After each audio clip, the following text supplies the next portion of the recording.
Do you think the recession will happen soon, 2023 or 2024? I don't know.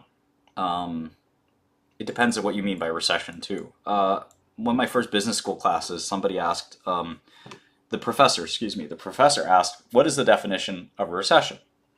And I raised my hand as the like go-getter kid, the over eager kid, and I raised my hand and I said, two sequential quarters of decline in GDP growth. And the professor said, wrong. And I looked at him like, what? I know what a recession is. And he said, no, a recession is when my friends can't find a job. A depression is when I can't find a job. And it's one of these old jokes. But recession means different things to everybody. And the technical definition of a recession is not always the same thing as what the practical thing is. And we haven't had much unemployment, which I think personally, no matter what you look at as GDP growth, you have to have severe unemployment to call something a recession, in my opinion. But you could have a technical recession that doesn't do anything. All right. Did the government take the majority of your assets upon your unjust conviction? No, actually, I paid the government the fines that they asked for in my conviction. It was about $8 million. Can I ask you a question about your recession comment? Sure. Because I think there's like misnomers with the whole concept, right? Yeah. So like two quarters of negative GDP growth, right? So like you got technical reasons why you can call it that, right? Which is cool. But then right now we're in this weird phase where unemployment is up, down. So Yeah. like where job growth is up and unemployment's down. Yep. So it's like this weird phase that doesn't make sense, right? Yeah. But I think the problem is when you look at the statistics, it's like a false positive kind of. Yep. Because you have underemployment, you have people that have left the job workforce completely, and you have like people that are making money, they can't keep up with inflation. So it's like, okay, let's say that like Biden claims 700,000 jobs were created, but like, are those real jobs that create value for an individual? And that's kind of where I'm not saying yes or no. I'm just saying like, technically we're in a recession according to the textbook, but are the statistics they're putting out like bullshit? And I don't know. I don't know the answer. And that's what I wonder. I question it. Well, there's a lot of ways to analyze this that economists have thought about over a long period of time. There's I remember some of these from college: U1, U2, U3, all the way to U6. So you can look at job participation rate and analyze that. And I mean, in general, we've had good employment. We've had low growth, and now we have high inflation. So it's definitely kind of a fucked up economy.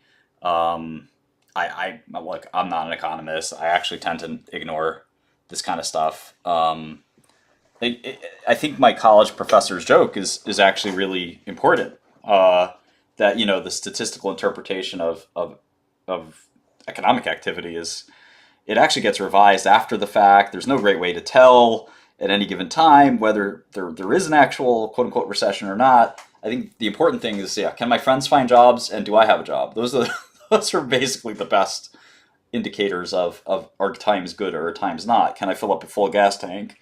Can I put food on the table? Those are kind of what matter. And I think the answer is, from that perspective, is probably we're somewhere in the middle here, right? Things aren't so great, things aren't so bad, and we'll sort of see where things come. I think that it's not hard for a politician to engineer the feeling that things are great, even if it breaks things in the long run. And that's the kind of thing that I worry about, is like protectionism, overspending. When Biden sort of threw out all this cash out there during COVID, which probably is the same thing that I would have done, and I think a lot of other people would have done, but overspent the cash in the money printer. It created inflation, or at least we think it might have created inflation. It also came with a supply chain shock, which didn't help. So again, I'm no economist, but I think and again, part of it is like, when you think about economics, you have to really think about means that people have a very hard time doing this, unless you've been trained, which I certainly haven't, to think about these things really carefully, because we tend to think about our own personal experiences, which are completely irrelevant, right, to thinking about you know, uh, wide scale things like economics and GDP per capita and whatever. I think that technology in America is the one thing you can rely on.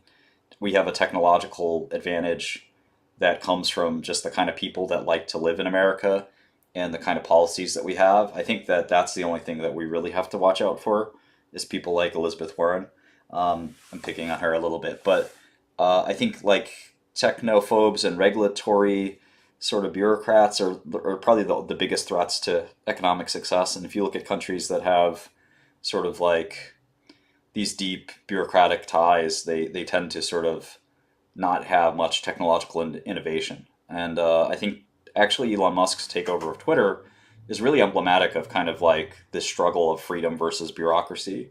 And I'm really thrilled for one, of course, as you can imagine, that the idea of like being having to pay for a blue check mark, um, which simply just can link your credit card to your name. I mean, that's all it really is. It can be at $2. It doesn't have to be much, but that idea is making people's minds blow up. Like everybody should have a blue check mark. I mean, it isn't hard if you have John Smith's credit card and you're paying for John Smith using John Smith, and it all matches up with your name on Twitter. Like I don't see why that isn't a blue check mark. Of course, there are probably ways to abuse it and things like that, but I think 90% of people could probably be safely verified on Twitter. Um, and it'd be a shame to not sort of be able to do that. The only downside, and like from a capitalist view, you're right. Like, of course, like it's basically KYC and like Sure. or whatever. But like, so from the capitalist side, it's and what he's doing is cool, and I agree with it. Right. The only down part is, unfortunately, Twitter is regulated internationally by different countries, and every country that Twitter operates in has to follow like local laws, right? So the problem you run into is like, let's say I'm in a government, or I'm in a country where the government's a little bit radical, and they do a bunch of crazy shit, and I'm like against that government, and I use Twitter or I use some other social media medium as a way to get the message out that these people are doing crazy shit against the people. Yeah, And then that's what it's here for. Twitter says, I want to verify you, and you got to do verification. You got all the danger is, and Twitter has to follow local laws within that country. So you expose your private information to these countries who Sure. persecute people. So there's a two-sided sword to what he's doing and what.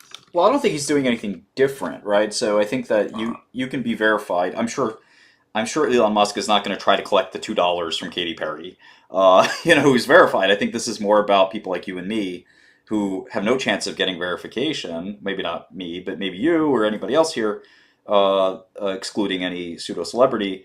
Um,